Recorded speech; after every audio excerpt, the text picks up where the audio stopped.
I just got to a pretty good benchmark to talk through how I'm terminating this cladding system around the windows on this project. I finished all the rails and I went ahead and I installed all of my boards leading up to the window itself. This client wanted a flush transition or flush picture frame around this window.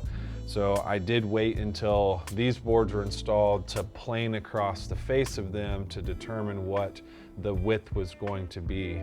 There are a few things on the window frames that I had to work around. I had to notch around the depth of the head of the screws that are inside the frame of the window. This is allowing this board to sit nice and tight up against this frame. If not, it would be sitting off of the frame about 1/4 inch.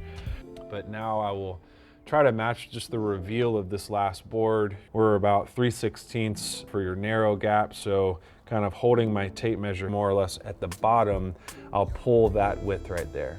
And then I'll also do the same thing at the top, and I usually try to add a 1/16 of an inch, or maybe it's a 32nd, just to make sure it's nice and snug. Then I'm off to the races. Excited to show you when it's done.